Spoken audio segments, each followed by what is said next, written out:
Last time we spoke, we were talking about the wrongdoings of railroads. Can someone grab the lights in the back, please? So I'm just going to run through this real quick just to clarify what's kind of going on here. I'm going to call on you, so make sure you have your notebooks open because I want for you to define what these terms are. So, Gloria, what was stockwatering?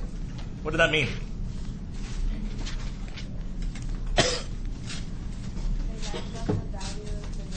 Right, so the railroad companies would lie about their own value. That's like if I sold you a car, but I didn't tell you that the engine wasn't running very well.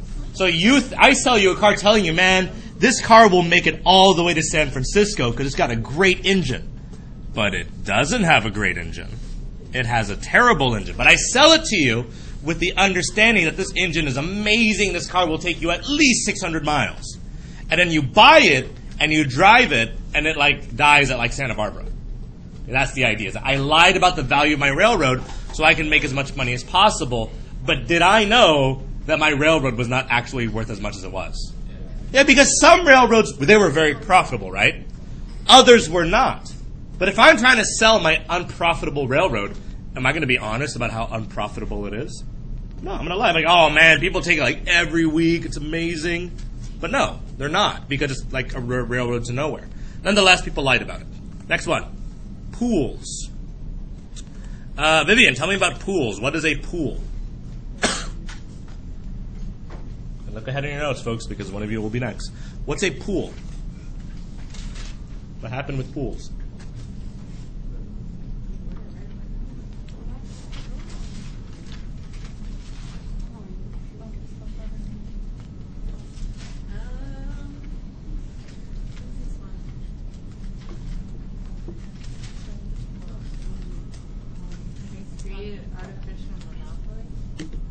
And then? Prices. Oh, okay. I got it. Okay. That they put everything together, I guess, or whatever, and they split profits about all the railroad money they will make. How are they going to make profit, though? What did they do? So yeah, they came together. They formed a virtual monopoly. What's a monopoly, by the way? When you're the only company. Okay, so are they one company, though? No, they're acting like a monopoly. Then what did they do once they start acting like a monopoly? They raised all the prices, and then they split profits. Does that make sense, folks? So again, the way pools work, they acted like a monopoly. They're not a monopoly. They're acting like one.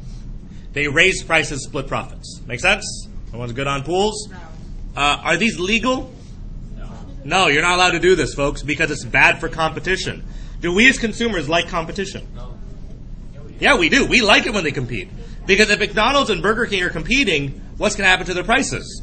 It's going to go down. I want you to buy my thing. But if they're not competing and they're working together, they're going to jack their prices up. So we like competition, which is why pools are bad for the public and which is why pools are illegal.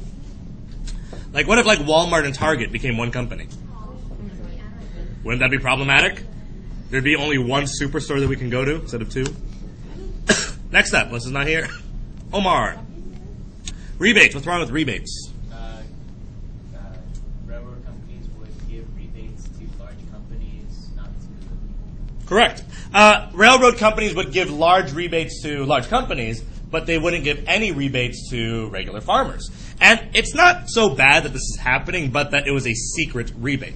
For example, if you came into the Apple store and only some people were getting sales discounts, but you weren't, wouldn't you be upset if there was a secret sale that you didn't know about, and let's say there was only giving sales to, I don't know, white people? Wouldn't that be frustrating? You're going to Apple, you want to buy an Apple computer, but they're only giving you hey, you're white, right? Hey, 50% off, man. Looking out. Wouldn't that be problematic? So the idea is that because they're offering discounts that are secret, it's not fair. So they said that's wrong. And so in the Supreme Court case of Munn v. Illinois, Supreme Court ruled what, Joshua? Shh. What did Munn v. Illinois rule according to the Supreme Court?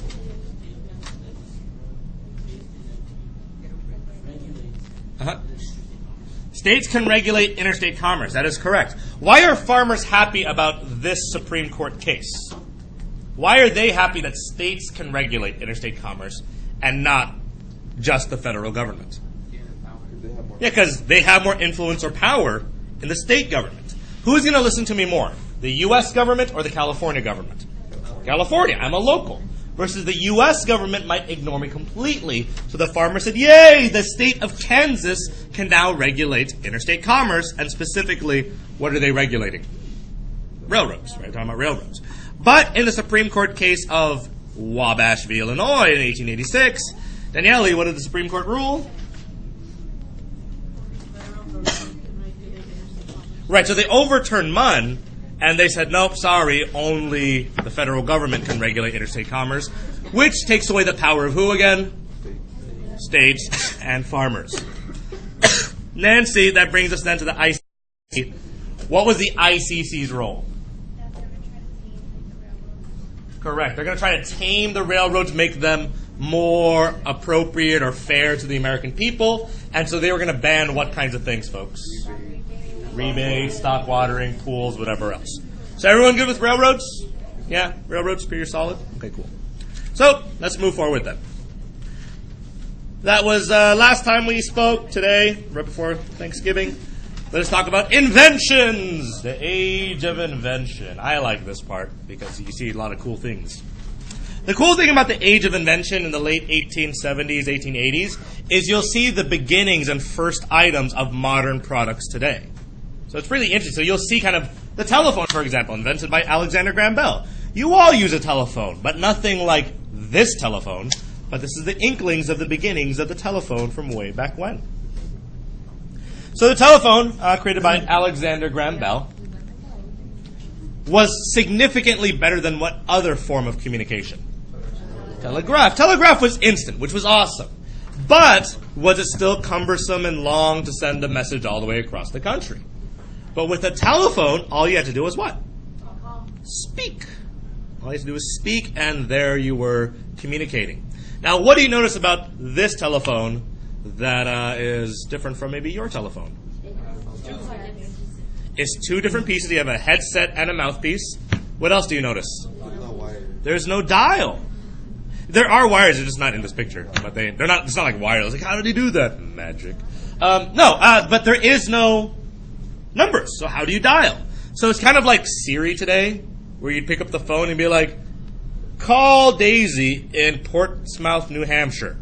And then the operator would pick up and be like, Daisy in Portsmouth, New Hampshire, please hold. And then so the operator in your local town would call New Hampshire and be like, State of New Hampshire, can you please direct me towards Portsmouth, New Hampshire? So they would then direct that operator to the operator in Portsmouth, New Hampshire, and be like, yes, operator, Portsmouth, New Hampshire, can you please direct me to Daisy in that locality? So they would then call Daisy, and they'd say, Daisy, you have a phone call from Mr. King from California, and you'd be like, put it through. So then you would talk to me like, Mr. King, this is Daisy. I'm like, hi, Daisy, I'm coming at 5, okay? Okay, bye.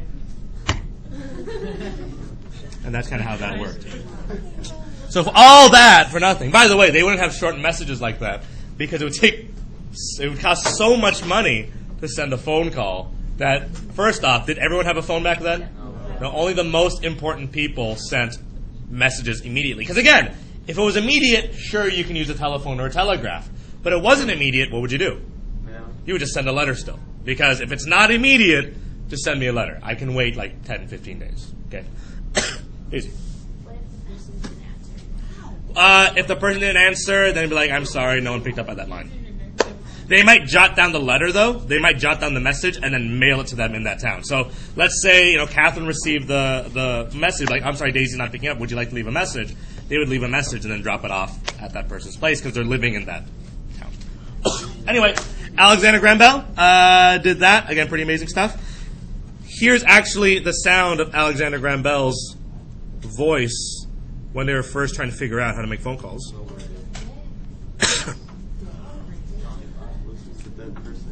Here we go.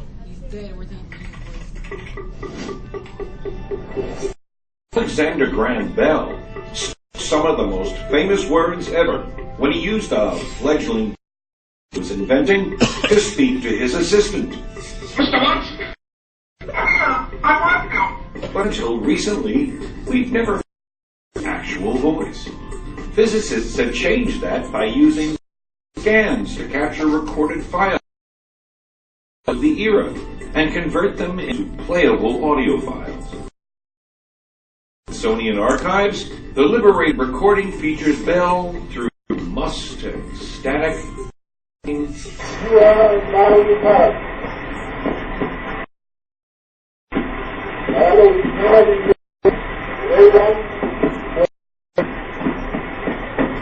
Had an elocution teacher father and deaf lip-reading wife, and had lived his life in England, Canada, and the eastern United States. Bell biographer Charlotte Gray to hear all of that in a recording dated 1885, adding, quote, "The voice fierce and forthright, as was the inventor, at last speaking to us across the years."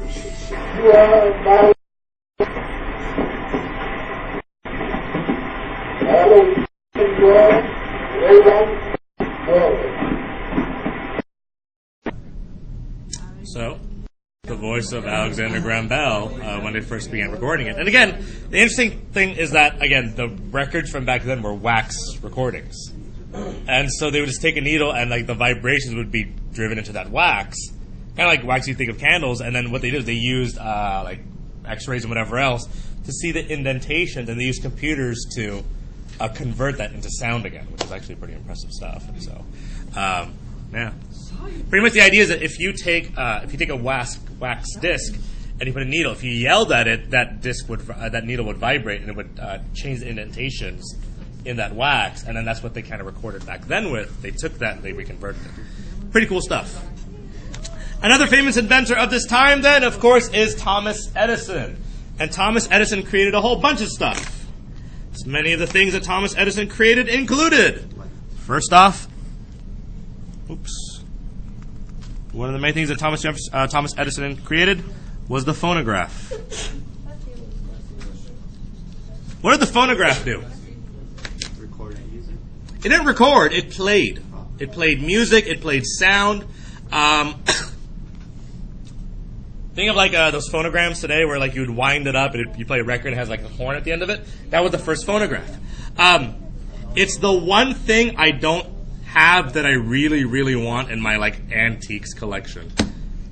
If you ever want to buy me a really nice gift, folks, it's a phonograph. We can go to your wedding.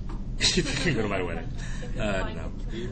But it's one of those things where there's a phonograph I was going to buy in Pasadena because I like buying antique technology. It's a hobby of mine. I like going antiquing for technology, not like tables and whatever else, but like tech.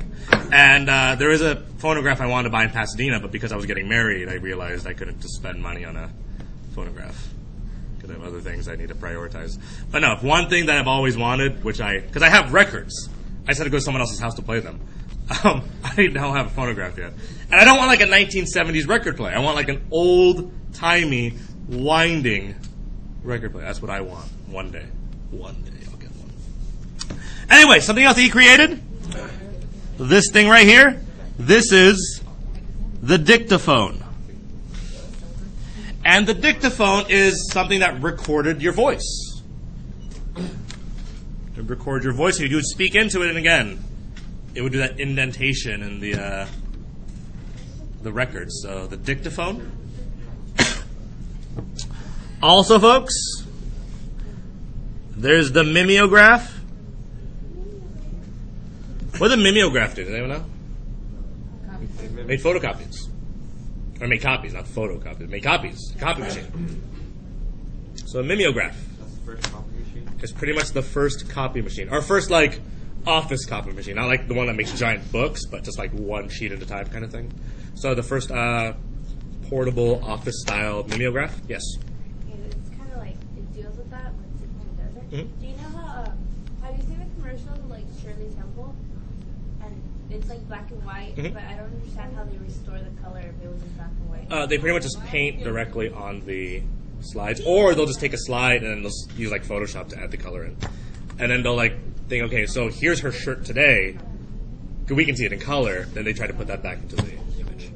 So they use digital editing to do that. Mimeograph. Of course, he also created this, folks. moving picture. He also developed moving picture. Now, moving picture, folks, what is it? Movie. So is the picture moving? No. It's several slides per second. Because the picture doesn't actually move, folks. Even when you watch movies today, it's not a picture that moves. You're actually seeing several pictures per second. Most films today shoot at like 90 FPS, which means 90 frames per second. So what's happening is for every second, you see 90 slides pass by, and you see this very fluid motion. Because without that, it'd be like slide, slide, slide, slide, slide. By the way, folks, your eyes and your brain, they put that together regardless. So even if it was that, your mind's like, no, that doesn't make sense, and it'll fill it in for you. Because your brain lies to you. Oh, yeah. Your brain lies to you all the time. We don't have time to talk about that today, but one day, when we have some free time, we'll talk about how everything you know is a lie. Wow. The moving picture. Not a moving picture. Is that like the way? He also developed the light bulb. Now, the light bulb, folks, many people assume that he just invented, like, aha, and then it came up, and then he figured it out. No, the light bulb went through, like, thousands of iterations, thousands of different types, different bulb types, different lengths of the bulb, different gases on the inside, different filaments, different wattages, whatever else. But eventually he came up with the working light bulb, which is one of his most important inventions. One of the more unique impacts it had on society is that because of the light bulb, it changed our sleeping habits from 9 hours to 7 hours. Why? Why would it do that? Yeah, you can stay up longer, right? Because before, when would we go to bed? When it got dark, when the sun went down. And really, I don't know if you guys ever tried this, but reading by candlelight, it's possible, but it's difficult. It's because it's not very bright. You have to light several candles, and even then, you have to blow them all out after. But with the light bulb, it significantly changed the way we worked. In fact, it would also change factory life, right? Because now in factories, could we continue letting people work at night? Definitely. So you have that going on as well.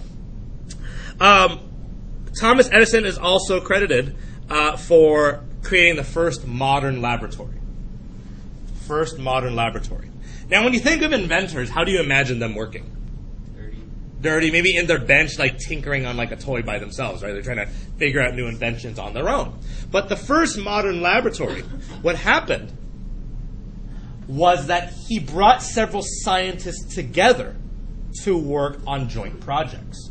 Because before, if I'm developing a new technology, I'm doing it by myself. But Edison said, no, let's put everyone together in one room and let's work as teams. So the first modern laboratory brought scientists together to work as a team.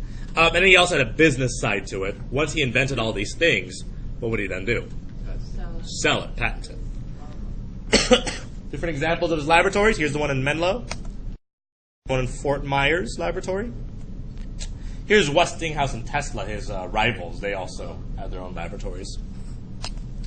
And then, of course, something you should note is that many women also worked in laboratories. Many women were working in laboratories. It wasn't reserved just for men. Here are women mixing chemicals in order to produce some of Edison's different gases for the light bulb. So, again, many women did work in laboratories at this time.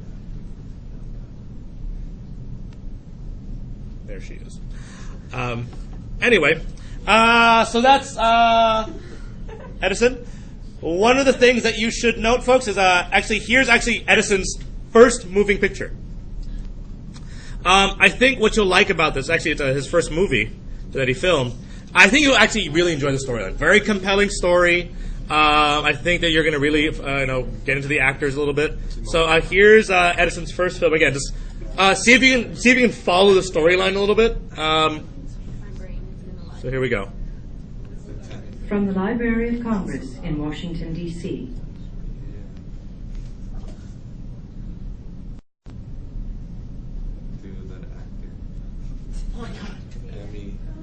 This has been a presentation. Am I right? I mean, just like the drama and the passion that was in that. I mean, did you guys kind of follow the twist, or did you see the twist in there also? I mean, how he and the love story was just Let's watch it one more time, just because when you watch it the first time, It's it's always better the second time you watch it. So one more time. From the Here Library you of go. Congress in Washington, D.C. Okay, here are the credits. One more time.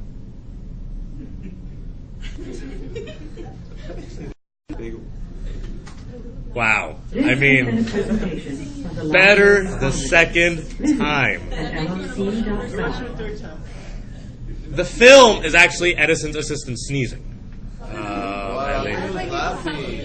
It's a sneeze, and so they filmed it just kind of see what it would look like. But yeah, it's Edison's first film, and he just filmed sneezing, seeing what they could capture, and they did it pretty well. So again, like I said, great storyline. There was a resolution at the end. The climax was like, oh, is he going to do it? And then he did. And then you can tell that he loved the woman at the time, and the passion in his eyes, and the battle scene was amazing too. I mean, that was just a compelling movie, in my opinion. Yeah, I don't know why it didn't win like an Oscar that year. It was just anyway. Other inventors of the time: Gustavus Swift, pretty important inventor. Gustavus Swift invented the refrigerated train car. Gustavus Swift invented the refrigerated train car. This is going to revolutionize which industry? The meat and food industry. The meat food industry. Because, folks, what can we now transport and not have to worry about? Meat, food, vegetables, fruits. Without spoiling, especially in the hot summers, right? In the summer, do we have to transport that food even faster? But now, we don't have to worry about that. We can transport across the country, and we should be able to keep that food fresh. The refrigerated train car. So pretty important invention, the refrigerated train car. Important stuff. Something to keep in mind is today, if you ever stop at train tracks and you see those boxcars, and they say Swift on them, which many of them still do, that's the same company created by Gustavus Swift that many years ago. So even the trailers that you see on the freeway? Yes, those boxcars, because they come from boxcar trains, yeah. Because they're a transportation company, but they revolutionized transporting foods at first, but they're really a transpo company more than anything else. So, the Swift company. Other types of inventions. George Eastman developed the first portable camera. This, folks, is a camera. As you notice, it's much bigger than most cameras you guys are used to. In fact, it's a giant box. In fact, I have one right here. This is an 1880 Brownie camera. It's my fiance's, soon-to-be wife's, great-grandmother's. This camera precedes this school. It precedes the last century. It's about 1880 when this was made. The way this camera would work, folks, if you look at it, there's a glass piece up here and a glass piece on the side. That's your viewfinder. And if you look, you'll kind of be able to see an image. Barely, but you'll see one. Or from the top, you'll be able to see an image somewhat. And what you would then do is on the side, there is a shutter button. And what you do is you push down to open the shutter and up to close the shutter. It's not automatic. You close, you open, and then close on your own. That exposes the film inside, and that's where you get the picture. This is the first portable camera. It's giant. It's nowhere near as small as the ones you guys could say. I can't fit this in my pocket by any means. And that's why you have these straps. It's supposed to be wooden or leather straps at the top that would attach it and kind of carry it like a pouch or a satchel, if you will. You would turn this handle on the side, and that would turn the film, and then you would go to the next slide afterwards. So this is one of the first cameras ever made. Eventually, folks, here's another camera that I have. This is from 1933. This is a more modern Kodak. This is a Kodak Jiffy 620. This one's a little bit different because, again, this one's a little bit better because you still have the viewfinder lenses up front. But this lens, the camera-taking lens, it does have a focusing feature now, whereas in the old Brownie, you just hope that it was in focus. Here, you can focus it a little bit more, but you still have very little control over it, honestly. But the idea, though, is that if you notice, there's really no buttons on the outside, like how do you take the picture, because this is not the shutter button. What this is it opens the inside. And the casing actually has bellows, and what happens is that one, this has its own built-in kickstand. So if you want to rest it on a table, you can. You can take a photo that way. Two, the shutter button is right here on the side. So when you take a picture, you push down that lever. But unlike the old Brownie, it actually closes the shutter on its own. So just click, click, click, click. So it actually opens and closes it, so it has a quick exposure. But if you put it on time, you can do it yourself. So click, click again, and then you can actually set that exposure on your own. So this is a more modern camera, still very old, and it's still much bigger than what you can put your cameras are. But again, it has a nice carrying handle. And then what you would do then is you would film the back, and then this is where you put the film. Load it in, close, shut, lock. Here's your camera. I'm going to pass this around. Don't break it. I'm not going to pass it on to the other one. That's much older. Here you go. Don't destroy this camera.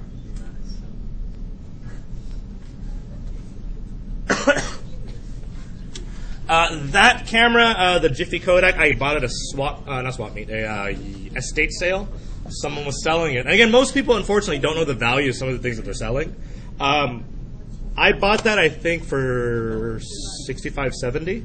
But it retails for significantly more. And I'm not going to sell it, but it's just something that some people just don't know how much things are actually worth. And it's a working camera. That's the nice thing also. It does work. I just need to put film in it, which I'm not going to do today, but it does work, so it's always nice. I just need to clean out the viewfinder lenses. So that's the first portable camera, the George Eastman Kodak Company. Here's some of the photos that they took. Here's a man with no legs steering a bike while a man with no arms pedals. It's the only way they could ride a bike. What? A man with no hands pedals while a man with no legs steers. How does the man with no hands keep balance? What? Balance. Balance. Just the right way. Another invention at this time was created by King Gillette. Gillette blade. And King Gillette invented the first safety razor. I need to. Before, folks, when you were shaving, what would you shave with? Machete. A knife. Imagine waking up every morning, I'm going to shave today. Here we go. You take a knife, you go, oh, man. Oh, don't kill yourself. Oh, okay. Oh, okay. You shave your lip, too. And that's a knife to your throat and your neck and your face, and it's terrifying. But what King Gillette said, whoa, why are we always killing ourselves every morning? Let's do this safer. So he came up with the King Gillette, or the Gillette safety razor blades. You're going to shave. Done. Mach 1, though. Nothing like just 4, like Gillette Fusion, Mach 5. No, just one blade. First, and you got it done. But again, safety razors developed at this time. Something else important was developed by George Westinghouse. George Westinghouse developed a few things. Number one, he developed air brakes. He developed air brakes. You know that thing that now stops trains? Well, he developed those. The air brakes were always ideal. That made sure that trains could stop. He also developed something that's normally, you actually see this everywhere, but they're kind of in disguise. He developed transformers. Not the transformers that you guys are thinking of, but these transformers. You guys see these actually on all your streets. There's a few on campus. You have those giant metal boxes. They're always humming like, they're always like, seem like they're always on. They're humming all the time. Those are called transformers. Again, they're everywhere, but they're usually disguised. And the idea is that they regulate electricity to your homes. They regulate electricity to your homes. Because if your home was directly connected to the power grid that goes straight to the power plant, then all the electricity is surging through, right? Like, you know what happens when, like, you grab an electrical wire, right? You die. Well, that's the same pipe going, or same wire going into your house. And if you plugged in a toaster, your toaster would explode. So what a transformer does, it transforms that electricity grid into usable electricity for the homes. Does that make sense? So instead of just taking this giant, this bunch of electricity, just jamming into your house, it regulates. It goes on, off, on, off, on, off. So it sends bursts of electricity to your home at any given time. So it's not just one giant burst; it's a little bit at a time.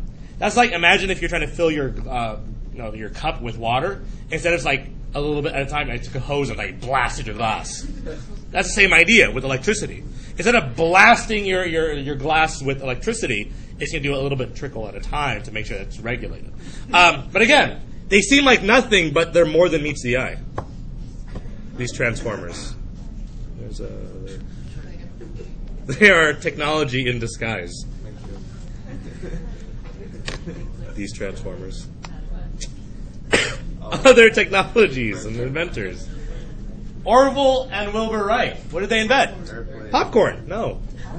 You're thinking Orville Redenbacher, the developer of popcorn, or at least modern popcorn. Orville and Wilbur Wright developed the first flying machine.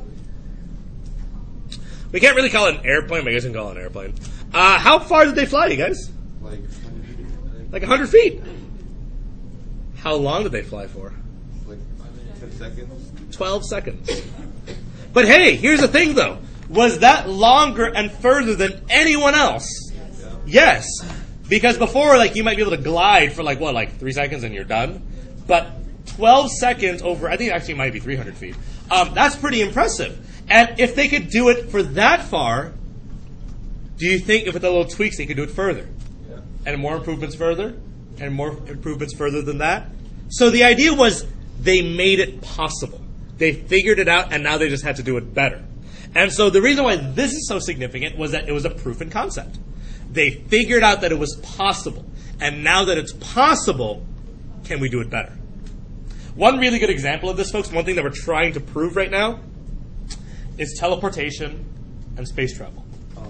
The idea is if we can teleport atoms at this atomic level from point A to point B, it stands to reason we could teleport molecules, compound molecules, and entire, like chemicals, and then beings, and then people. Because if we can do it to that one atom, it stands to reason we should be able to teleport things bigger, right? Maybe with more energy, whatever else, it should be possible. But here's the fun fact. We've teleported molecules, or we teleported atoms before. We successfully teleported an atom like a year ago from point A to point B. Now the question is, can we do that at a much larger scale? And the theory is, of course we can. We just don't know how. And how do we maintain the integrity of a much more complicated structure versus just an atom? Does that make sense? So we can do it at the atomic level, but can we teleport at the larger molecular level? We don't know yet. Here's the other cool theory. Another theory suggests that space travel is seriously problematic because if you travel at the speed of light, you're going to travel so long that everyone on Earth will be dead by the time you get back, right? That's the problem with traveling at the speed of light. Theory of relativity. Well, they said we can prevent that by doing space travel where they would take a spaceship and instead of moving the spaceship across the universe, they would move the universe across the spaceship. Yeah, here's the mind-blowing theory that we're trying to prove right now. And they're trying to do this. The idea is, and it's Futurama does this a little bit also. The idea is let's say I want to get to Mars. So from the spaceship to Mars, they're going to take the universe and condense it. Jump the spaceship and then expand the universe behind it. That's the going theory of what we want to do right now. I don't know. I don't understand science that much, but I read it and I was like, that's amazing. But they're saying the math works. The math makes sense. The science makes sense. It's just how can we create so much energy to make that possible? Wormholes are another possibility, but that's different from condensing universe and expanding it. Wormholes are, if you have point A here, that point is likely connected to another point somewhere in the universe, and whatever's connecting them, if you can expand that connection, you should be able to travel through it instantly. Because the idea is that different atoms are connected, so if this changes, this should also change instantaneously. And if that's true, then how are they changing? How does one know that the other one's changing? What's connecting them? And if we can figure that out, that's teleportation. Science is amazing. Again, if I wasn't a historian, I'd be a scientist, guys. I wish I could be both, but time. Cereal! Yeah, cornflakes. Cereal box, or at least domestically purchased cereals introduced at this time as well. W.N. Kellogg creates his own domestic cereal company, and this revolutionizes the food industry also because Does corn spoil over time? Yeah. Yes, but if you turn it into corn flakes, will it spoil as quickly? No, it's a dry good. So cereals became more domestically sold. W.M. Kellogg becomes one of the pioneers of these cereal companies. In fact, W.M. Kellogg, I don't know if it was before he passed away or as part of his will, he sold or gave his land to the Cal State University system, and his farm is where they built Cal Poly Pomona. So Cal Poly Pomona sits on W.M. Kellogg's original farm, and part of the agreement to giving that land to the Cal State system was that they had to promise to maintain his horses and his stables. And so on Cal Poly Pomona's campus today, if you ever drive by on Kellogg or South Campus Drive, you see all those horses. Those are originally breeded from W.M. Kellogg's original horse. Not the same horses, but they breeded along the same line along W.M. Kellogg's original horse ranch. And it's the same stables, but some of those stables have been converted into offices. But they still have horse stables there for these horses as well. So it was part of the agreement when they gave the land to the Cal State system so many years ago. So kind of cool. So if you ever go to Cal Poly Pomona, which many people from the school do, at least the AP kids know that it's W.M. Kellogg's land, and that's why it's called Kellogg Drive when they're passing by it. Typewriter, another major invention at this time, created by Christopher Sholes the First. Typewriter is pretty important because it allows for, again, faster typing. What I have here, folks, in front of me is a 1929 Royal Model 10. It's still a working typewriter. And again, you can type on it. And you notice is that if you type along it, you almost never hear that sound anymore of typing. But the nice thing is that you get that nice little ding sound, too, that you don't get from a computer anymore. But a few things you'll notice about this one. It is working. I just replaced the ribbon last week. But the cool thing about it is that you guys are used to typing like home row, right? You keep your fingers on like the home row and you try to type. You can't really do that with this typewriter. Because one, we are used to typing very, very fast. But if we make a mistake, you just backspace. There is no backspace on this. So, I mean, there is, but then you can't like correct. You can't just type over the same letter over and over again. That's a problem. Two, there's no number one. There's no number one on this. You use the letter I. Capitalized I in order to make the number one, so they try to save space. And two, you can't really type home row either because every letter requires that you type so hard that if you're typing like this, you're bound not to type hard enough, and so you actually end up typing with just 2 fingers. So you end up typing like you're 5 years old again. Because otherwise... Huh? What was I writing right now? Nothing. I was just typing stuff. But I wrote a few messages earlier, whatever else, like welcome to A-Push.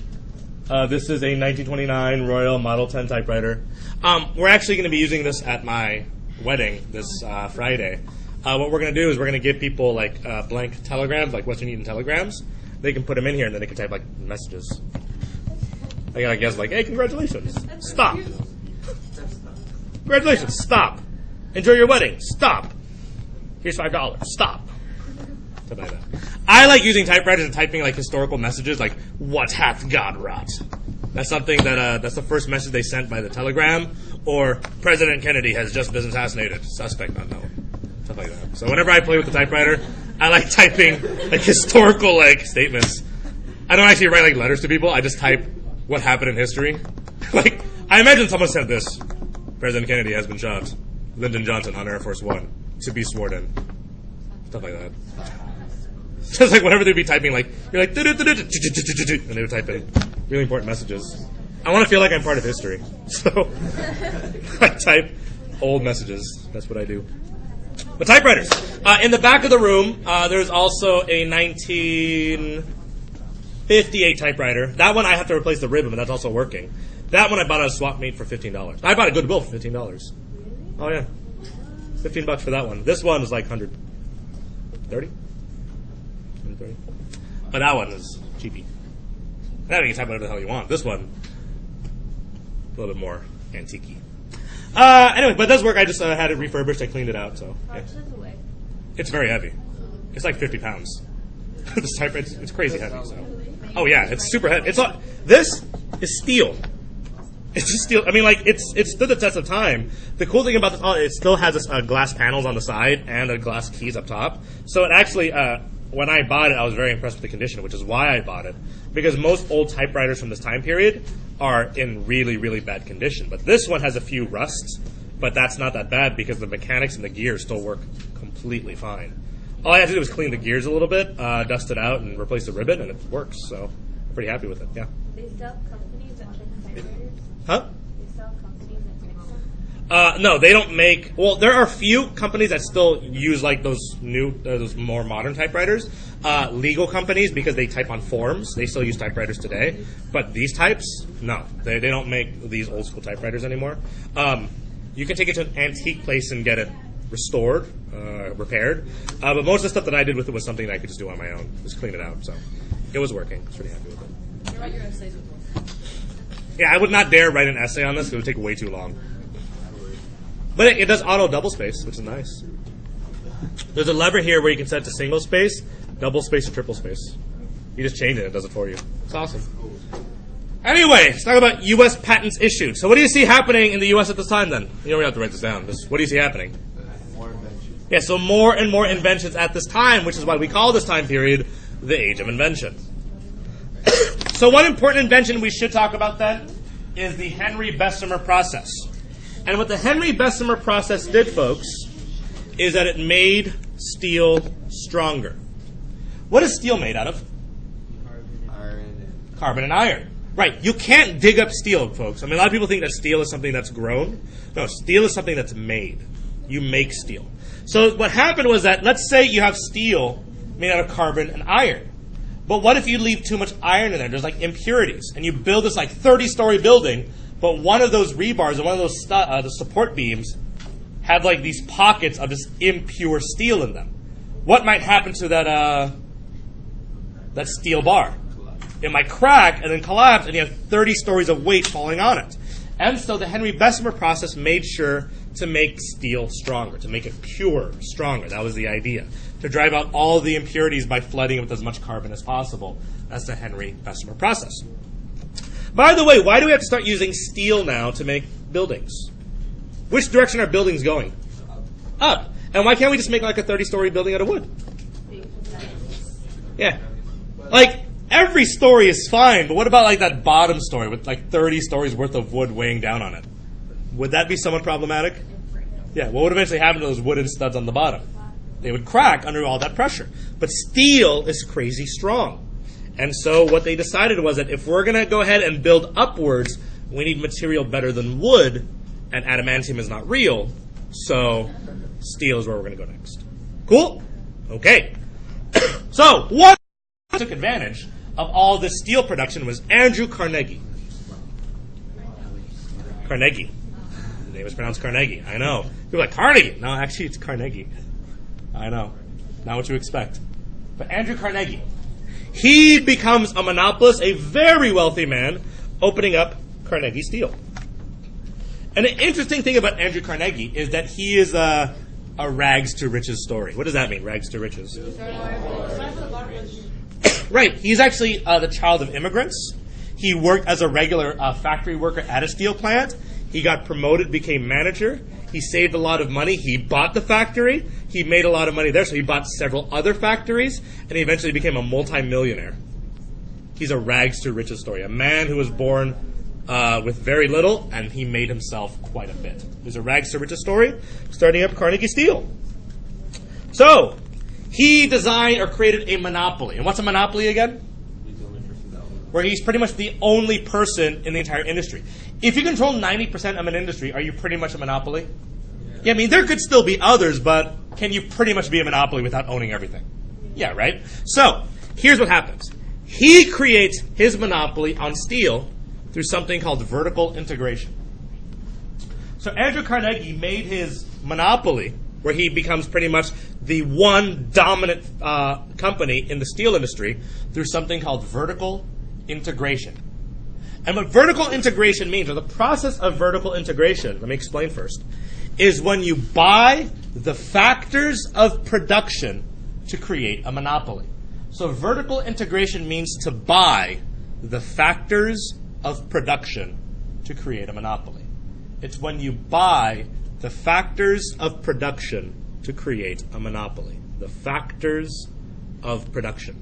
So by factors of production, what do I mean? Yes, stuff you need to make the product. Does that make sense? Factors of production. So let me give you an example. What items do you need to make a hamburger? Meat, what else? Cheese, buns, vegetables. Let's say those 4 ingredients. Meat, cheese, buns, vegetables. Everyone good on that so far?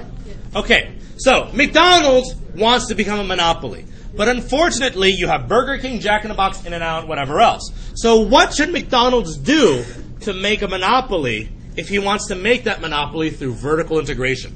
What should they buy? They should buy all the meat companies, the vegetable companies, the bread companies, and the cheese companies. Because if McDonald's buys all the meat companies and the cheese companies, what can't Burger King or Jack in the Box do? Yeah, and are they going to be able to make hamburgers anymore? No. They can make salads, exactly. But are they going to be able to compete in the hamburger industry anymore? No. So what vertical integration meant was buying all the factors of production to create a monopoly.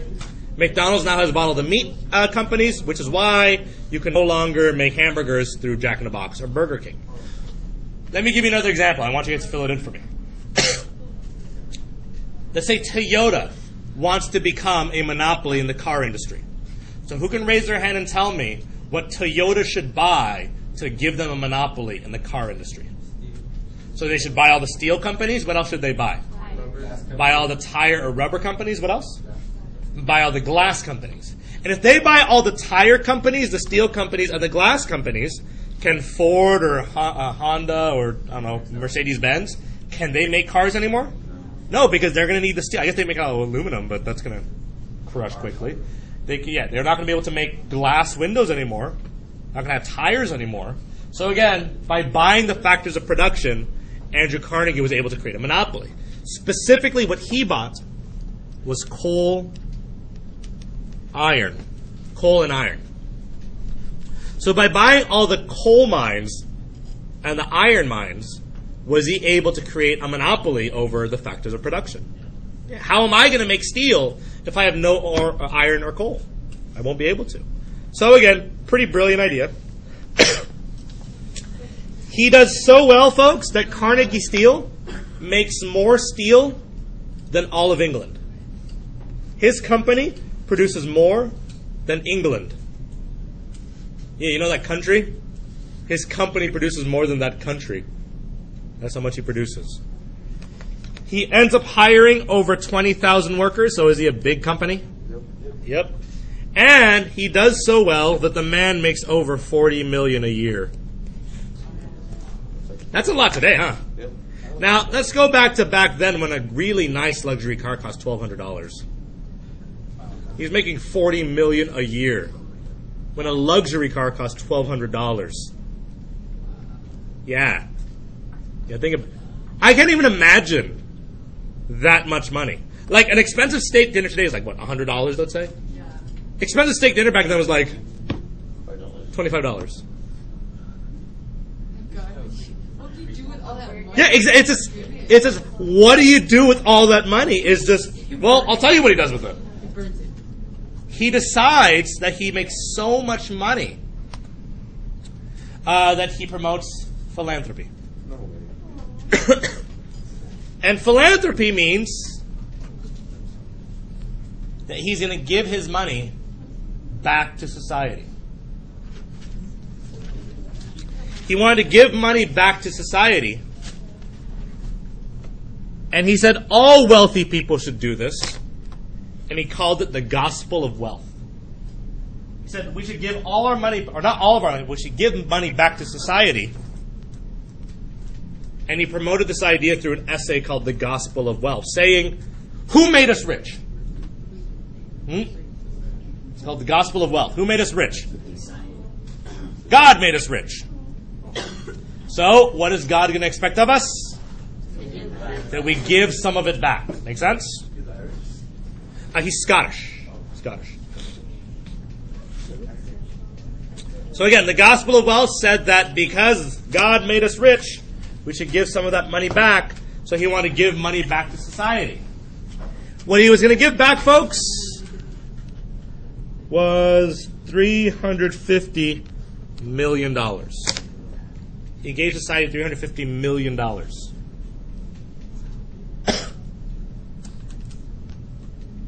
Now let me make clear, folks. This money went to things like libraries, concert halls, universities, colleges, schools. This is not charity. This is not charity. He did not believe in charity. What is charity? How is it different from philanthropy? You give it to like the poor. You give it to the poor. He does not believe in that at all.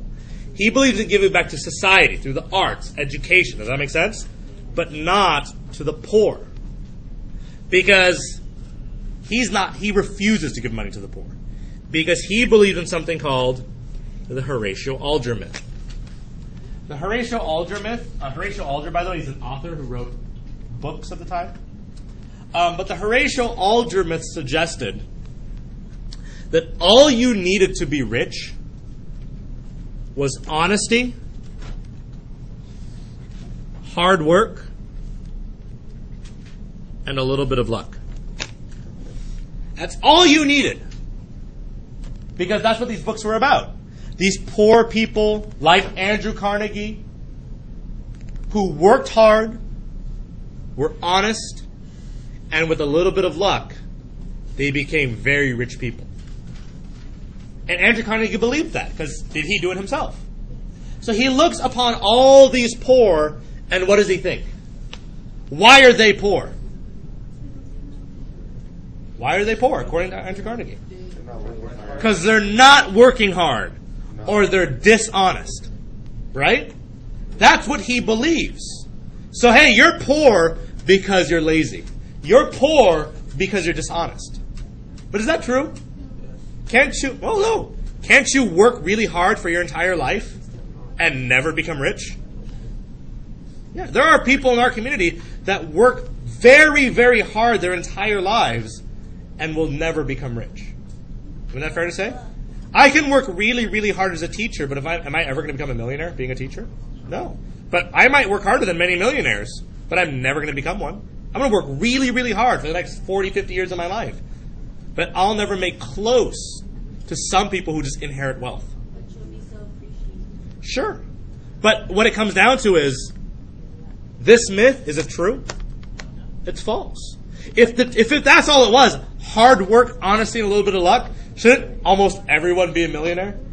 I mean, doesn't everyone, for the most part, try really hard? Most people, anyway. Aren't most people honest for the most part? Yes. So I guess I'm just missing the luck part? Is that what it is? I just have to be lucky? Well, I don't know that. Yeah, I'm just very unlucky then. But again, it's a very dangerous thought, because if you look at the poor, oh, you're poor because it's your fault. Versus ignoring the fact that are there systemic problems in society. It's not their fault. We don't have enough jobs, or there's poor education systems, or there's racism and institutionalism. So, just things to keep in mind. Anyway, folks, he gives $350 million. Back then, that really believed the concept. Oh yeah, it's a very common philosophy. Even today, it's a very common philosophy. You're poor because you're drunk. You're poor because you're lazy. You're poor because you're a drug addict. Let's not forget that maybe you came from an abusive family. Maybe you have mental illnesses. Maybe you, are of a race that's discriminated in that community. There are other reasons besides just you're lazy. There's actually, that could be part of it. But there's a whole slew of reasons why homelessness exists or poverty exists. It's not just, oh, you're poor because you're lazy. That can't possibly be the only reason. In any case, eventually, Andrew Carnegie sells his company to J.P. Morgan. Because Andrew Carnegie's like, I'm done with steel. He sells it to J.P. Morgan for $400 million. And J.P. Morgan turns Carnegie Steel into U.S. Steel. He merges it with his own steel companies. And J.P. Morgan creates U.S. Steel after buying out Andrew Carnegie for $400 million. That's a lot of money. U.S. Steel becomes the first billion-dollar company. And they own 60% of all U.S. steel. One company owns 60% of all U.S. steel now because Andrew Carnegie sold his shares to J.P. Morgan. J.P. Morgan's new company employs 168,000 people, which is a lot. That's several towns and cities. And it's the largest company in the world at the time. So J.P. Morgan, filthy rich. So much money that he had enough to go buy Carnegie Steel for $400 million. In fact, folks, not only does he now control 60% of U.S. steel, J.P. Morgan also controls 25% of all railroads, and he controls about 40% of banks. Yeah, J.P. Morgan, crazy rich. So rich, he bailed the U.S. government out of a depression. Twice. Yeah. It's so much money, he bailed the U.S. out of a depression. Twice. Yeah. Yeah, that's a lot. Apple has the highest stock today. It's the most valued company. I don't know if it's the wealthiest company. I really don't know. Their stocks are going down, aren't they? True, but they're still the highest valued stock. But it doesn't mean they're the richest because some companies that are very wealthy are not necessarily traded on the stock market. Like it's just like maybe like a family-owned company that has billions of dollars. I mean, like oil companies are crazy rich, and they're not shared on the stock market. That's just a family that's just wealthy. So it just depends. I really don't know. Another famous industrialist that you should know that made crazy money, John D. Rockefeller. This guy. Jay-Z raps about him all the time. He does.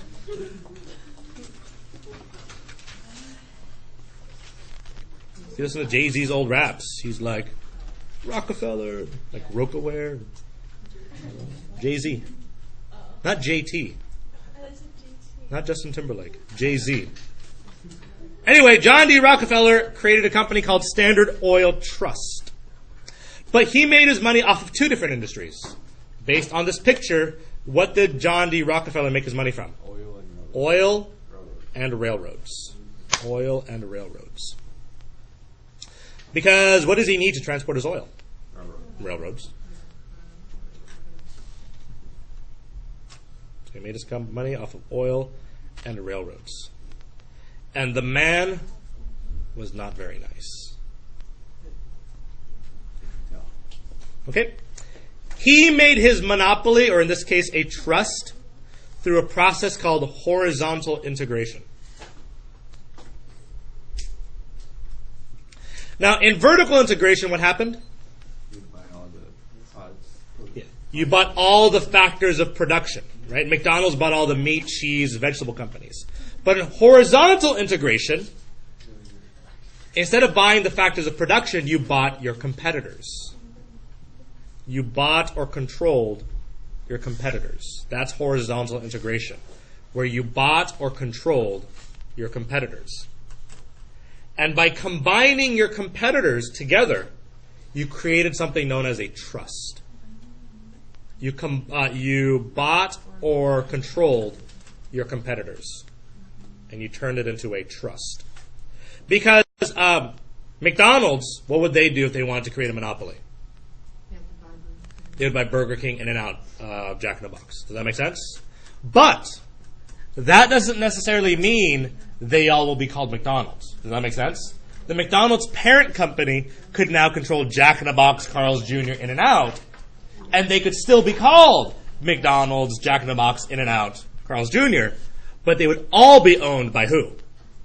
McDonald's. But they still keep their names. So the idea is now you're creating a trust. It's still a monopoly, but in this case it's a trust because there are multiple companies owned by one big parent company. Does that make sense?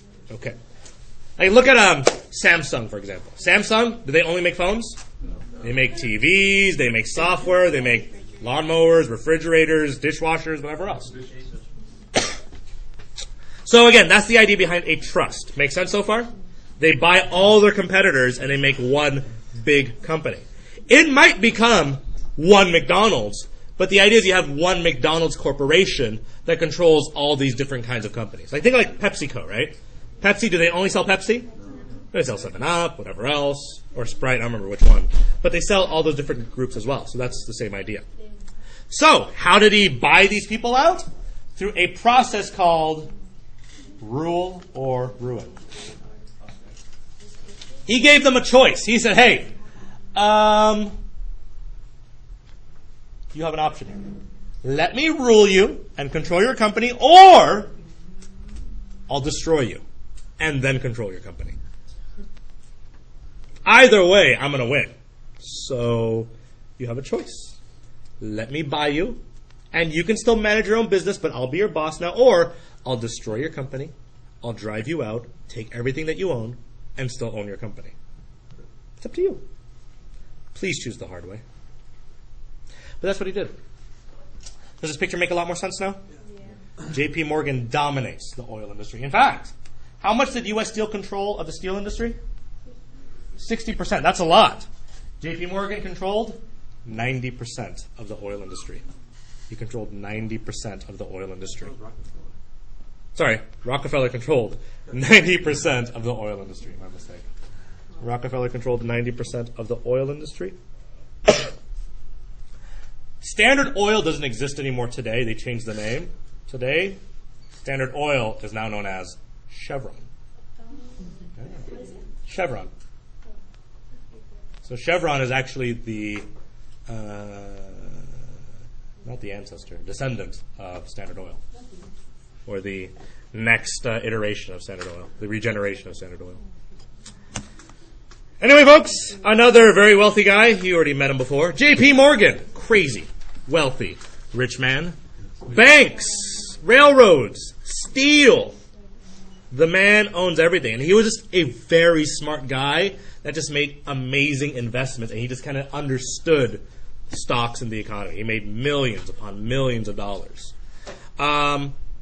His company still exists today, though. His company is now what? Chase. J.P. Morgan Chase. So Chase Bank is J.P. Morgan's company, merged. Now J.P. Morgan Chase. Excuse me. He, again, makes crazy amounts of money. This J.P. Morgan Chase guy, making most of his money. And he creates his monopoly through something called interlocking directorates. Interlocking directorates. This is not a modern... This is a modern example. This is not him controlling these companies. But J.P. Morgan controlled. He controlled the board of directors of multiple companies. He controlled the board of directors of multiple companies. He didn't own them, but he controlled the board of directors. You guys are familiar with the board of directors, what they do?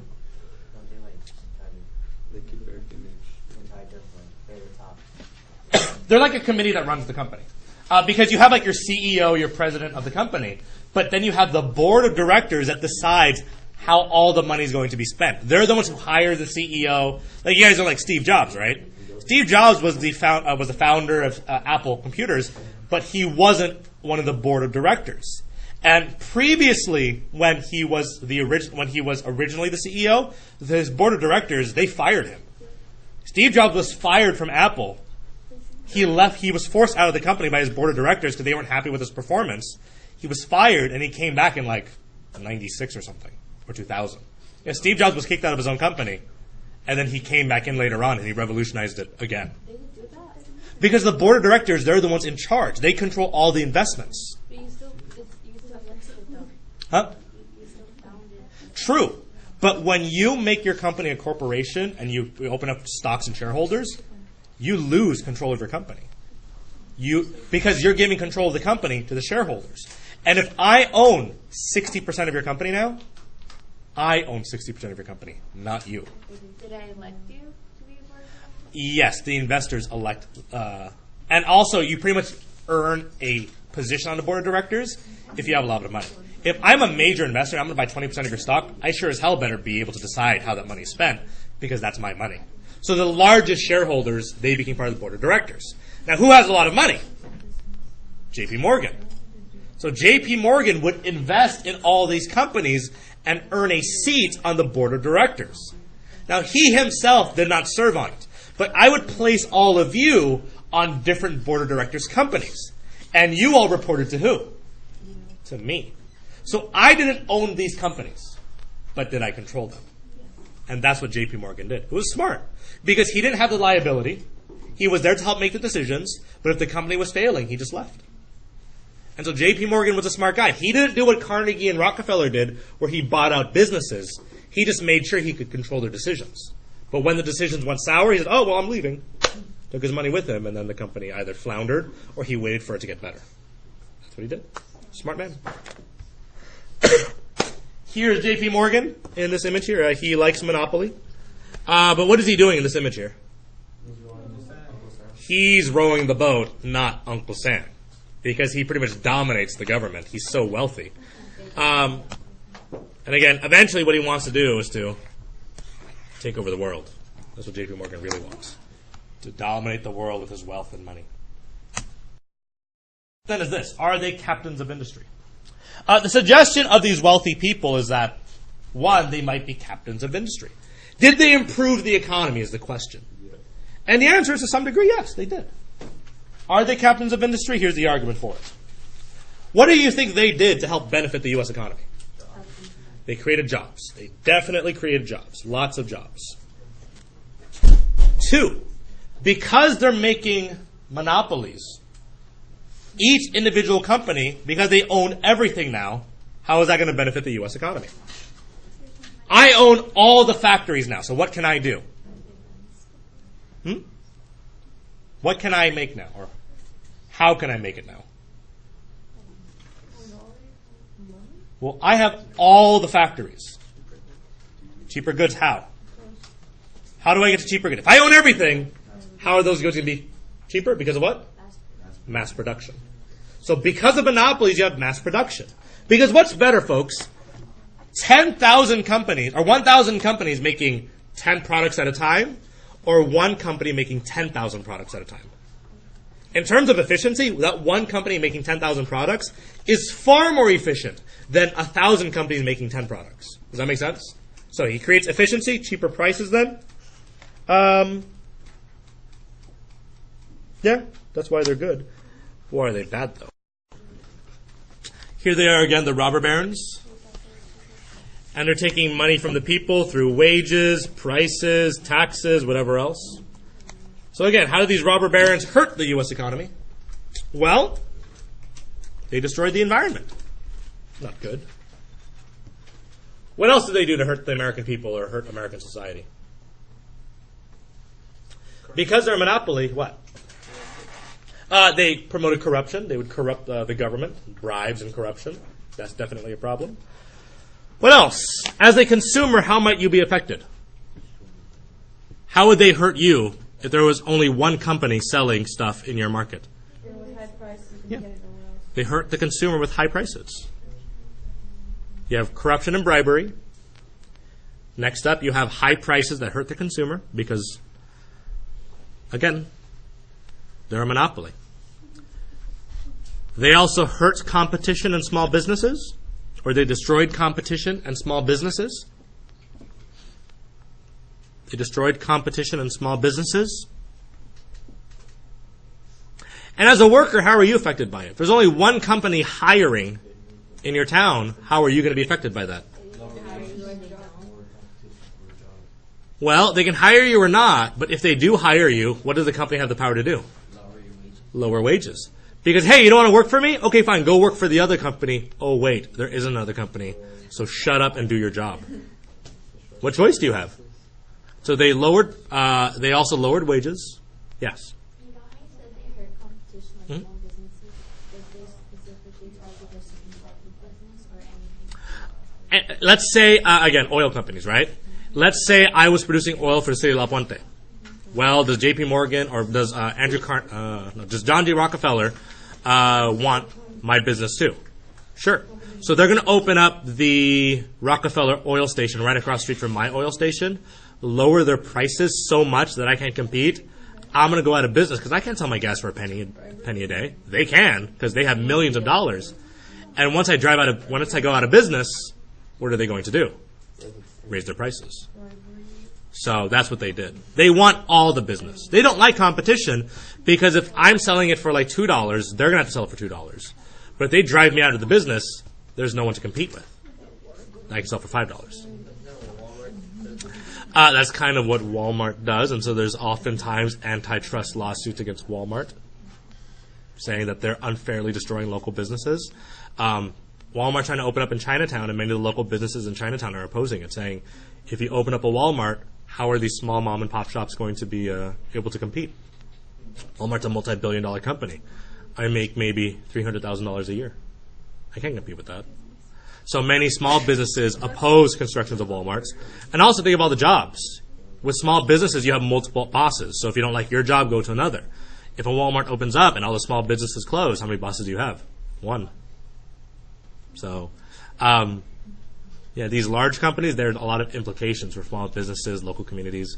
Also, they say that when they open up a Walmart in a community, it significantly lowers the property value of all the homes in the community. Yeah. Statistically, it lowers all property values by like 8% when you open up a Walmart. Because crime goes up typically when there's a Walmart because there's large parking lots.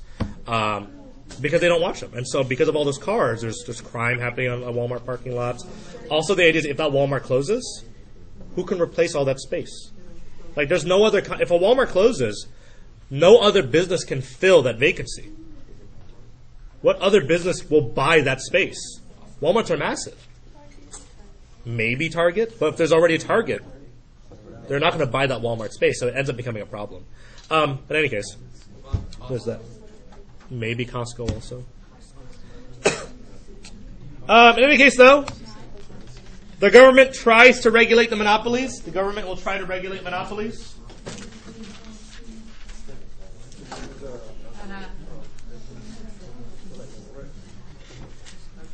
Because again, are these monopolies good? What's this one doing? Yeah, taking over, stealing everything. And what's happening here? What are the trusts doing? They're kidnapping America. And what's the only thing that can stop this beast? Democracy. That's an arrow in the heart of that beast of trusts. Anyway, here's, again, does this picture make a lot more sense now? Trust taking over the government, right? Makes a little bit more sense now. Does this one make a lot more sense too? Trust and monopolies taking over the government. So again, showed you at the beginning, you're like, I don't get it. Now it makes a lot more sense, right? The trusts are taking over the government. Steel Trust, Copper Trust, Standard Oil, they're all taking over these governments. So what the government tries to do, they try to pass something called the Sherman Antitrust Act. The goal of the Sherman Antitrust Act is to break up trusts. Pretty much what are they supposed to break up? Trusts, and trusts are what? It's a monopoly or a large company, right? It's a large company. So the goal of the Sherman Antitrust Act was to break up trusts, to break up these large companies, because if you split a company into 2 or 3 or 5, what is that going to create? Not just jobs, competition. It's going to create competition. What you want in any economy, folks, is competition, because this competition benefit everyone. Yeah, if there was only one airline company, what would happen to prices? Go up. But if there's like 30 airline companies, what happens to prices? It goes down, because everyone competes. So the Sherman Antitrust Act is supposed to break up trusts to create competition. They want to create competition. Unfortunately, they break up exactly 0 trusts, and instead they use it against labor unions. Yeah. They break up labor unions instead. Because the argument is, oh, these labor unions are monopolizing labor. It's not fair. They control all the labor, so they broke up labor unions. Not fair. It's unfortunate. Were they supposed to be used against labor unions? No. But they did. So we'll talk about more about that in a second. But Sherman Antitrust Act. Any questions? Break up trust to create what? Competition. Why is competition good? Lowers prices because it creates that competition between businesses. Last thing then, impact of industrialization. What was the impact? You'll see the rise of what at this time? Monopolies. You'll see the rise of monopolies at the time. Again, how do you win a monopoly? You have to own everything. I already told you guys how you're playing Monopoly wrong, right? Yes, you're supposed to auction all the land. You're not just supposed to skip it if you don't want to buy it. You open everything for auction. Buy Boardwalk for $1. You can do it. Read the rules. The other thing that this did, the other impact, it created jobs. Always a plus.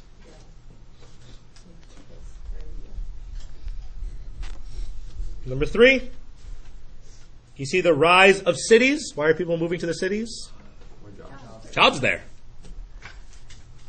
And number 4, you see a shift in the U.S. economy. From what to what? You see a shift in the U.S. economy from what to what are we doing more now in the U.S. economy? Shifting from what to what? Well, from what? From what? Farming to industry, manufacturing, whatever else. So you see a shift from farming or agriculture to industrialization. You see a shift in the U.S. economy from agriculture to industrialization. Because up until the Civil War, folks, weren't we an agricultural society? I mean, the entire South was growing cotton.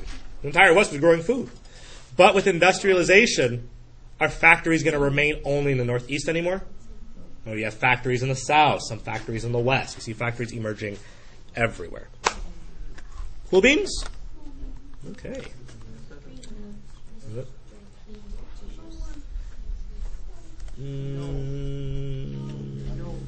Yep, there. All right, folks, that brings us to the next part of this lecture today. Organized labor in the Gilded Age. So we talked about the wealthy. Let's talk about the workers and how are they going to handle. Also, fun fact, you have no homework over Thanksgiving break. So I figured I'm not doing any work, so. How many sections are there in this? 4 sections of this unit. I was still not even 2.2. Is this technically section 3? No, it's section 2.2.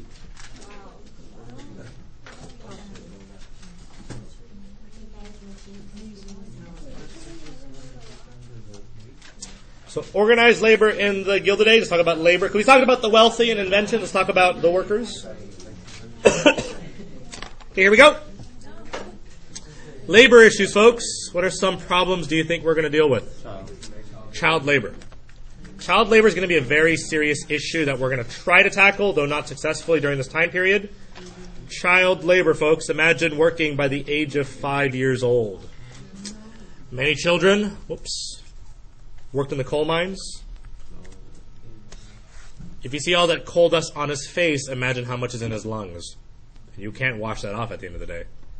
So you can wash your face off, but all that coal dust that he inhaled is going to stay there. Many children that began working at 4 or 5 will die of 16 of the black lung or lung cancer. So very early on, you'll start coughing as a result of that. Other serious problems at the time? Long hours. What's an average work day back then? 16 to 20 hours. Not 12. 16 to 20 hour work days. Too long for you? Okay, I'm sure I can find someone else. You don't work the 16, 20 hours, I'll fire you. Because I'm certain someone else is willing to work that much. So 16 to 20 hour work days, very long. Dangerous working conditions. Very dangerous working conditions. Again, chemicals, machinery, just very dangerous. Very low wages. Very, very low wages. I mean, why do you think children had to work? The parents couldn't support them.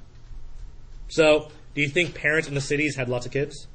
Yeah. No, very few. Whereas on farms, do people have a lot of kids? Yeah, because in the farms, kids are seen as a benefit, right? They can help on the farm. But in the city, are kids seen as a benefit? They're seen as a liability, another mouth to feed. And so if you're born, you're going to have to work. I can't support you. So that's why many children were sent to work. We talk about low wages. And lastly, no workman's compensation. No workman's compensation.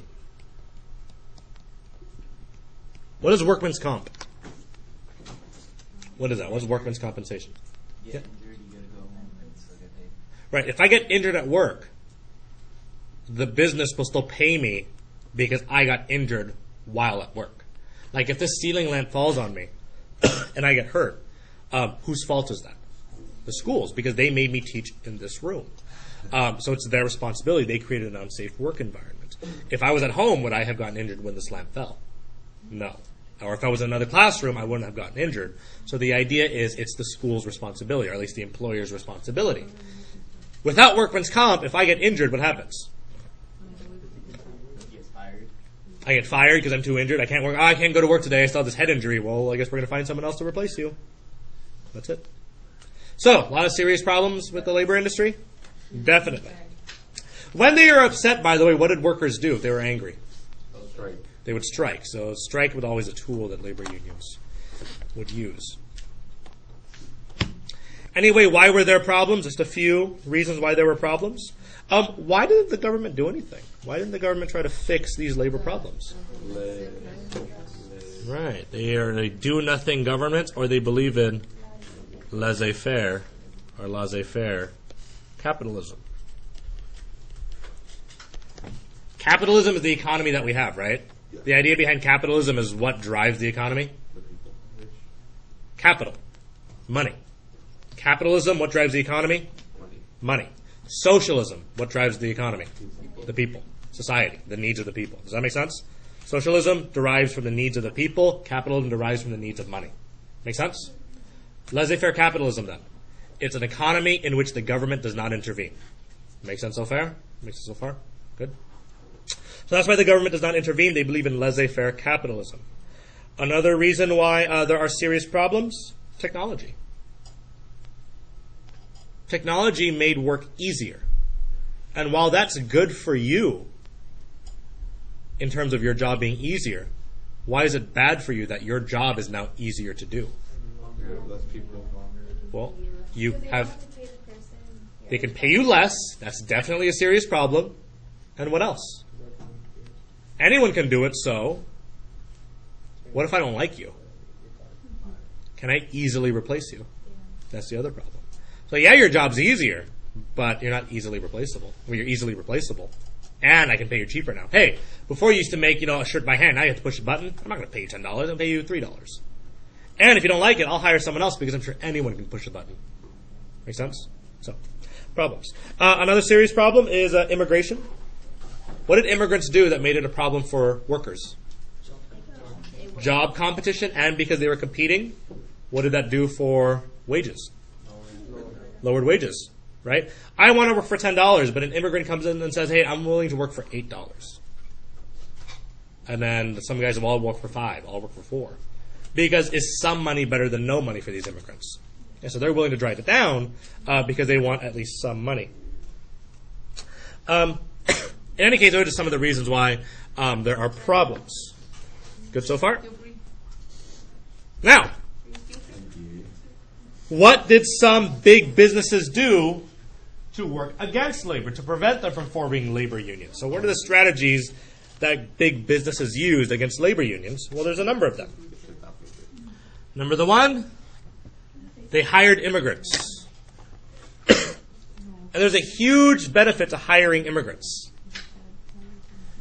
Number one, we can pay them less, right? They're cheap labor.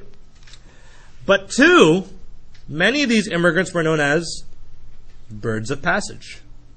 What does that mean, you think? What do you think these immigrants did? They work for cheap. And then they go back home.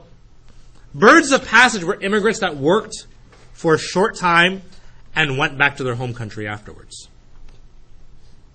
So if I want to create a union, let's say in the steel factory, but I have tons of birds of passage immigrants, why is it going to be so hard for me to create a union? Because one, they're going back home. Do these immigrants care about poor working conditions? No. Do they care about having a voice or democracy in this factory? No. What's the only thing that they care about? Money. Because are they going to be here forever? No, they're going to go back home. So they didn't care about unionizing. These birds of passage did not care for unions because all they worried about was money. The other problem? Because they're not here for very long, what didn't they have to learn how to do? Speak English. Here's your job. Got it? Okay? And then you would figure it out for the most part, right? Did I ever have to teach you English? Would you understand that? Okay, do this. When the clock is done, I'll give you this much money. Okay? Done. You do that for 6 months or 10 months. Would you be happy? It's your job. Then you go back to your mother country, you don't have to worry about anything. You don't have to speak English, you don't have to unionize. Is that going to be a problem for me if I'm a labor leader? Yeah. So birds of passage really mess things up for unions. Another thing that business leaders used against labor, they hired strike breakers, or scabs is their nickname also. Strike breakers or scabs. What does a strike breaker do? How do they stop strikes?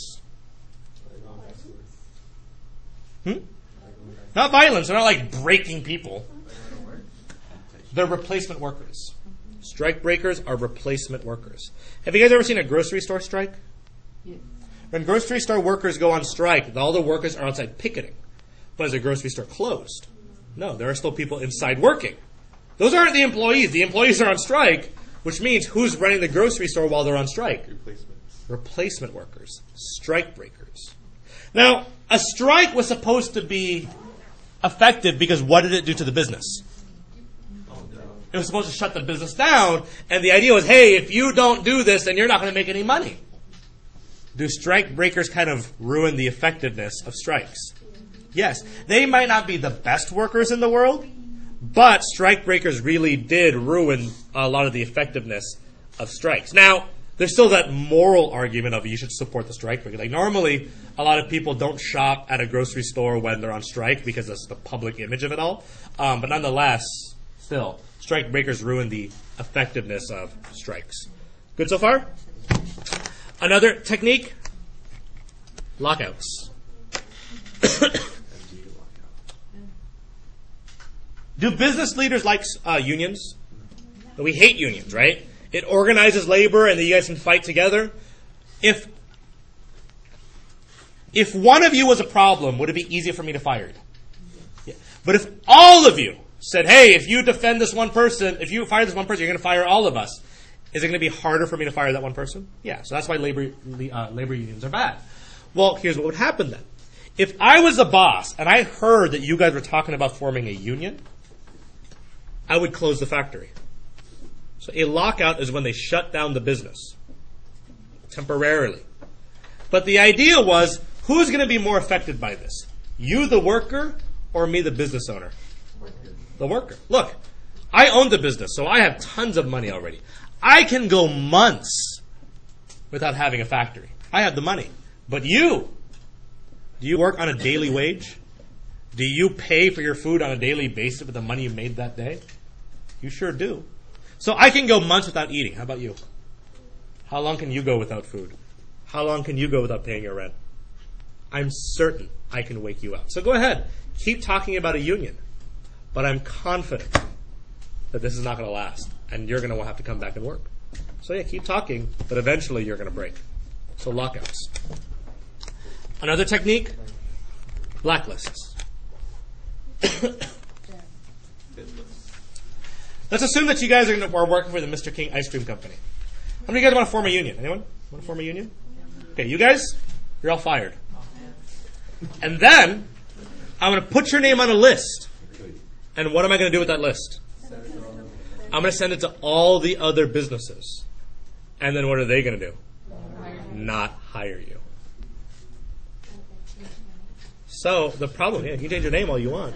But the problem, though, is if you knew that joining a union or trying to start a union would mean that you would never find a job, would you be willing to risk it? No. And so this was an effective tool. Another technique, company towns. Company towns. A company town is when the business owned the town. Okay? And they paid the employees in company dollars. So here's the deal. You work for the Mr. King Ice Cream Company. And because I make so much ice cream, I literally own the town around that factory. So I have a Mr. King grocery store, a Mr. King movie theater, Mr. King homes. You can buy, and I pay you in Mr. King dollars. Okay? At the end of the day, you can use your king dollars to buy stuff at the king store and go to the king movies and pay with your king dollars. Makes sense so far? If I fire you, what do you take with you? Nothing. Because I own everything. It's my money, my house, my furniture, my store. And let's say you did have a few king dollars left, you tried to leave. Could you use those king dollars in Boston? No. Am I going to exchange your king dollars for real cash? No. So it was one way to control people. You were stuck in the system. All your wealth was here, and it wasn't even yours. So the company towns helped control people. Another very good example that you definitely should know: yellow dog contracts. So here's a picture of a yellow dog. Why do we call people yellow dogs? What does that mean? What does that mean though? Okay, you're yellow. Oh, you're sick. Not sick. Coward. They called them cowards. A yellow dog contract meant the following. It was a contract that said you promised not to join a union. A yellow dog contract is when you promised not to join a union. And if you did join a union, what could I do? I could fire you because you promised not to join a union. And so was that a pretty effective tool? Look, I'm not going to hire you until you promise not to join a union. And if you really want to work, would you sign that contract? Sure. Another example, the Pinkerton Detective Agency. The Pinkerton Detective Agency.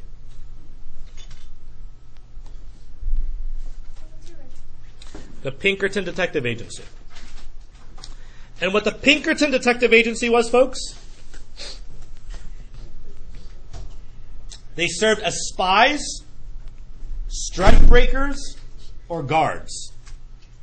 They served as spies, strikebreakers, or guards. What would happen is that sometimes they'd hire them to break the strikes.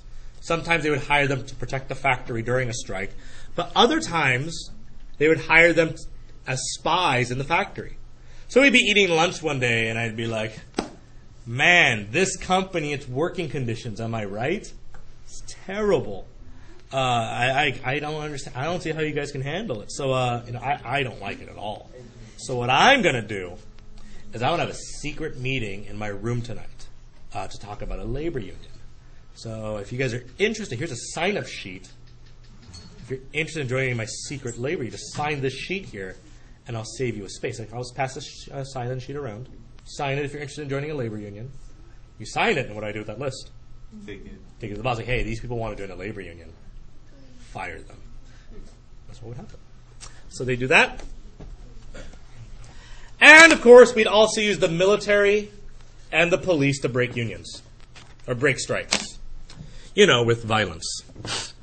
We'd use the military and the police to break strikes with violence.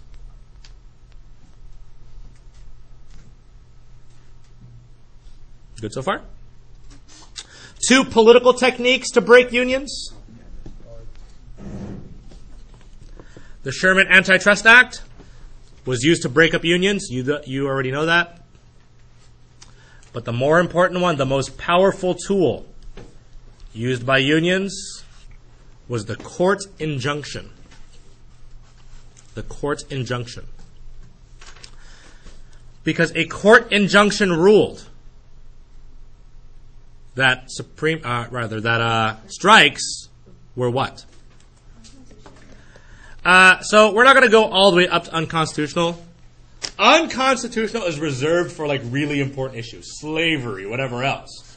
So your first suggestion, if you think about something that's unconstitutional, is don't jump already up to the Constitution. That only refers to the most important cases.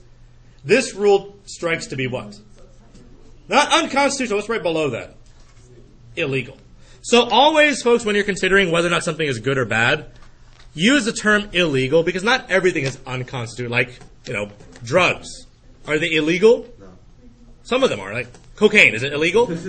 Yes. Is it unconstitutional to have drugs? No. It doesn't say, right?